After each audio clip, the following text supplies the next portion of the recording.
Құрметті оқырмандар, барлықтарыңызға сәлем. ПДД Қазақстан каналына қош келдіңіздер. Бұл каналдан сіздер ресми шын ақпарат біле аласыздар. Бұл каналда біз тек қана тура жолды көрсетіп, сіздерге нақты, дұрыс тексерілген ақпарат беріп отырамыз. Құрметті оқырмандар, енді біздің көп адам бізден сұрайды, қалай не деп, жүргізуші куәлігін қалай алуға болады, жүргізуші куәлігін айырылып қалғаннан кейін оны қайтадан қалай алуға болады деген сияқты бізге көп сұрақтар қояды. Біз осы сұрақтарға осы видео арқылы жауап бергіміз келіп тұр.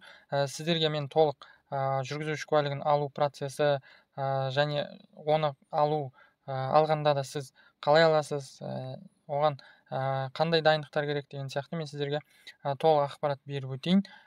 Бұл жөнінде көп жаңағы ойлар бар, көп әңгімелер бар. Оның барлығын біз сіздерге қазір айтып береміз, дұрыстап түсіндіріп. Міне, сіз жүргізуші куәлігін қайдан аласыз? Бұл бірінші сұрақ. Сіз жүргізуші куәлігін мамандандырылған халыққа қызмет көрсету орталығы деген біздің халыққа қызмет көрсету орталығымыз бар. Соның именно мамандандырылған деген спецсон дейміз, автоцон деп айтамыз. Сол жерден жүргізуші куәлігіңізді аласыз.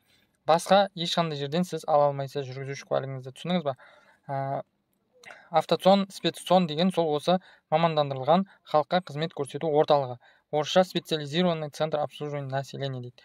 Құрметті оқырмандар, сіз жүргізуші куәлігін алу үшін осы автоцонға барасыз, сынақ тапсырасыз. Сынақ 2 бөлімнен тұрады. Бірінші тест, одан кейін көлік айдау сынағы. Сіз осы сынақтан өтсеңіз, жүргізуші куәлігі сізге бірден міндетті түрде беріледі. Бар болғаны оған кететіні мен сіздерге айтайын, 2 сағат уақытыңыз кетеді. Құрметті оқырмандар, енді сіз жүргізуші куәлігін алу үшін, мысалы Б санатындағы жүргізуші куәлігіңізді алғыңыз келсе, сіз не істейсіз? Сіз әрине Б санатындағы жүргізуші куәлігіңізді алғыңыз келсе, сізге міндетті түрде жаңа автошколада оқып, сертификатын, куәлігін алып оқыды деген ондай қажет емес. Сіз Б санатында өзіңіз жеке дайындалып тапсырсаңыз болады. Біз ПДД Қазақстан ұжымы осы бойынша курс аштық. Барлық қалаушы жаңа өздігімен өткісі келгендер, өз білімімен тапсырғысы келгендер, дайындалғысы келгендер біздің курс арқылы дайындалып тапсыра алады. Тестте 40 сұрақ болады. 40 сұрақтың 32 сұрағына жауап беруіңіз керек. 32 сұраққа жауап берсеңіз, дұрыс жауап берсеңіз, сіз сынақтан өткен болып саналасыз. Одан кейін көлік айдау сынағы. Көлік айдау сынағында сіз жаңағы сол автоцонның автодром бар өзінің жүріп өтетін.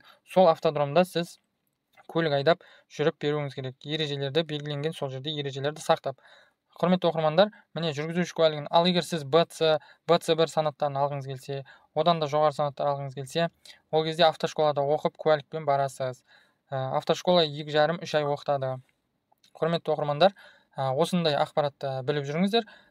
Бізде көп адам айтады, тесттен құлатады, тесттен өте алмайды. Олай емес, тесттен сіз өзіңіз дайындалсаңыз, спокойно өтіп кетесіз. Себебі тесттің нәтижесіне ешқандай да кедергі келтіре алмайды, ешқандай да ықпал ете алмайды автоцон қызметкерлері.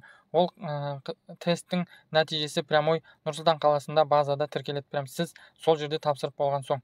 Сол себепті ешқандай қорықпаңыздар, қобалжымаңыздар, уайымдамаңыздар. Ең бастысы дайындалыңыздар. Дайындалмаған адам барып сынақтан құлап қалып, ой өткізбейді екен деген әңгіме айтып жүреді. Сіздер оған сенбеңіздер. Адам өте алмадым деп айтпайды, өткізбейді деп айтады. Дайындалып, нақты барсаңыз, спокойно өтесіз. Құрметті оқырмандар, назарларыңызға рахмет. ПДД Қазақстан каналына жазылып жүріңіздер.